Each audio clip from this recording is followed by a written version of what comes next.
السلام علیکم، ڈاکٹر منور حسین آپ کے پیش خدمت ہے۔ بریکنگ نیوز یہ آ رہی ہے کہ افغانستان میں بھارت کے سفارت خانے کے اوپر حملہ ہوا ہے۔ ان کے کچھ سفارتی اہلکاروں میں 6 کی ہلاکت کی خبریں آ رہی ہیں اور اس میں انڈر کور آفیسر را کے بھی ملوث ہیں۔ اس سے پہلے بھی جو بھارت کا سفارت خانہ ہے یا ان کے جو ڈپلومیٹک مشن ہے جلال آباد میں 2014 میں، 2010 میں اور مختلف اوقات 2008 میں بھی ان کے اوپر حملہ ہوا۔ لیکن یہاں پہ سوال یہ پیدا ہو رہا ہے کہ یہ حملہ ہو کیوں رہا ہے؟ کیا بھارت اپنے آپ کو جو میجر پاور بنانے کی تگ و دو کر رہا ہے؟ کیا اس کا جو بیہیویئر ہے وہ بھی رسپانسبل گلوبل پاور کی طرح ہے یا نہیں ہے؟ کم از کم گلوبل پاور نہ صحیح تو ایک ریجنل پاور کی حیثیت سے اپنا اس انداز سے رسپانسبلی بیہیو کرے۔ یہ چیزیں بھارت کے حوالے سے ہمیں نظر نہیں آ رہی۔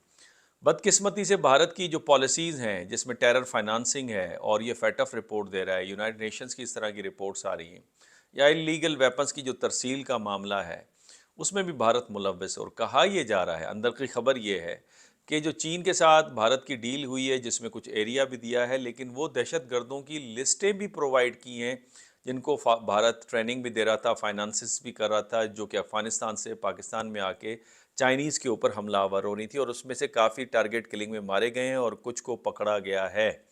ایک خبر تو اس حوالے سے یہ بھی آ رہی ہے۔ دوسری خبر یہ ہے کہ بھارت نے یہ بھی آئیڈینٹیفائی کیا کہ اس کے پیچھے اصل کون تھا، یعنی امریکہ کا نام لیا جا رہا ہے۔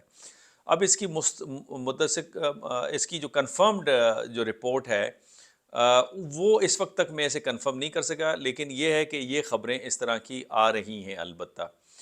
لیکن بھارت کا جو تعلق رہا ہے افغانستان کے اندر اور اسپیشلی دہشت گردی کی پروموشن میں اگینسٹ پاکستان، وہ تو بڑا کلیئر ہے۔ کلبھوشن یادیو کا نیٹ ورک ہم نے ایران کے تھرو آتے ہوئے وہ پکڑ لیا، اور پھر افغانستان سے ٹی ٹی پی، لشکر احرار اور کئی دوسری جماعتیں ہیں، اور اس کا ذکر میں پہلے کرتا تھا۔ میرے بہت سارے بھارتی دوست اس بات پہ اعتراض بھی کرتے تھے کہ سر یہ آپ باتیں کرتے ہیں، اس کا ثبوت کیا ہے؟ ثبوت یہ ہے کہ اس وقت دیکھیں نا، فیٹف یہ رپورٹ دے رہا ہے جارج سورو اس طرح کی باتیں کر رہا ہے، حالانکہ بھارت کہہ رہا ہے جارج سورو کے بہت سارے میڈیا آؤٹ لیٹس ہیں، وہ بھارت کے خلاف سازش کر رہا ہے اور بھارت کی جو حکومت ہے اس کو ڈیسٹیبلائز کرنے کی کوشش کر رہا ہے۔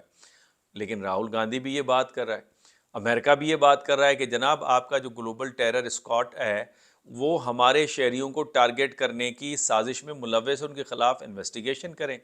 کینیڈا یہ بات کہہ رہا ہے کہ جی آپ نے ہمارا ہردیپ سنگھ بھی مارا، اس سے پہلے ایک اور سکھ رہنما مارا، اور اب آپ جو ہماری سوسائٹی ہے اس کی یونٹی کو ڈسٹرپٹ کرنے کی کاوشوں میں ملوث ہیں تھرو فیک میڈیا نیوز، اور ہندو اور سکھ جو کمیونٹی ہے کینیڈا میں ان کے درمیان میں رفت ڈلوانے کی کوشش کر رہے ہیں۔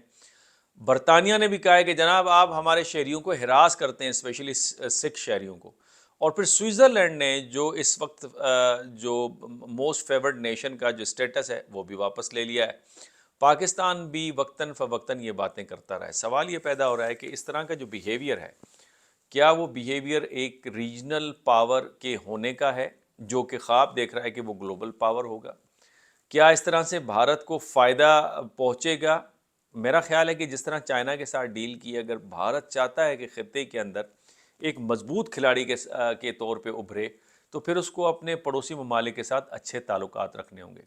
پاکستان کو تو چھوڑے بھارت، چونکہ پاکستان کے حوالے سے تو بھارت کو بہت سارا زیادہ کمپلینس ہیں، جائز ہیں یا ناجائز ہیں، لیکن سوال یہ پیدا ہوتا ہے کہ مالدیو سے کیا کمپلین ہے؟ مالدیو کیوں بھارت کے خلاف ہو گئے؟ نیپال کیوں بھارت کے خلاف ہو گیا؟ اپنے نقشے اس نے کیوں جاری کیے؟ بنگلہ دیش، گریٹر بنگلہ دیش کی باتیں کیوں ہو رہی ہیں، اور اس کے ساتھ ساتھ حسینہ واجد کی واپسی کی کیوں باتیں ہو رہی ہیں؟ جنگ کی دھمکیاں ایک دوسرے کو کیوں دی جا رہی ہیں؟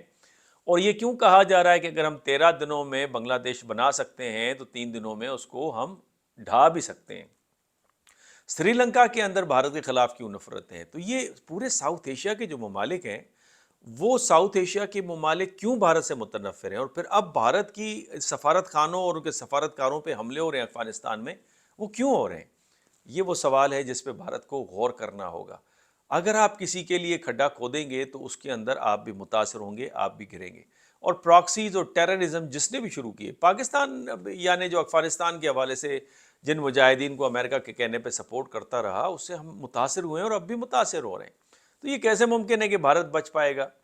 تو میں یہ سمجھتا ہوں کہ بھارت کو اپنی پالیسی پہ نظر ثانی کرنی ہوگی، اور بھارت اگر معاشی طور پہ ابھرنا چاہتا ہے، خطے میں رسپانسبل پاور کے طور پر ابھرنا چاہتا ہے، پہلے خطے میں ابھرے گا تو بین الاقوامی سیاست میں ابھرے گا نا، تو پھر اپنے پڑوسی ممالک کے ساتھ بہتر تعلقات رکھنے ہوں گے، انکلوڈنگ پاکستان۔ تجارت کرنی ہوگی، معاشی مشکلات کو دور کرنا ہوگا، ایک دوسرے کے ساتھ تعاون کرنا ہوگا، تب جا کے آپ کو بین الاقوامی سیاست میں ایک حیثیت ملے گی۔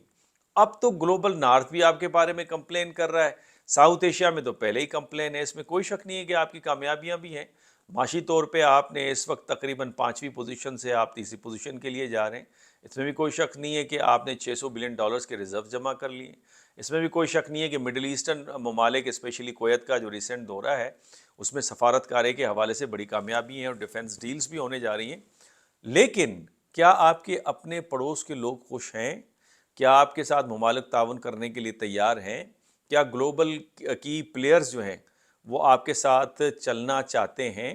پریزیڈنٹ ٹرمپ نے تو پہلے ہی کہہ دیا ہے، ابھی ریسنٹلی ان کی اسٹیٹمنٹ ہے، ذرا وہ غور سے دیکھیے نا، اس اسٹیٹمنٹ کے اندر پریزیڈنٹ ٹرمپ کہتے ہیں کہ بھارت ہمیں ایکسپلائٹ کر رہا ہے، بھارت کا جو برتاؤ ہے ویزا بھی امریکہ وہ ٹھیک نہیں ہے، ہاں مودی صاحب کے ساتھ میری دوستی ہے۔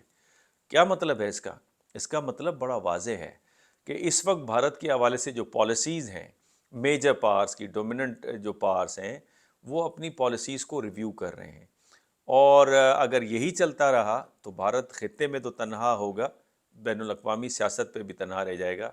تو اچھا مشورہ یہ ہے کہ بھارت کو اپنی پالیسیز پہ نظر ثانی کرنی چاہیے، اور افغانستان میں کسی کے لیے آپ دہشت گردی کے دروازے کھولیں گے تو اس سے آپ بھی متاثر ہوں گے۔ جن کتوں کو آپ پالتے ہیں وہ ان کو جب آپ خوراک نہیں دیں گے تو وہی آپ پہ آگ پڑتے ہیں۔ اجازت دیجیے، اللہ حافظ۔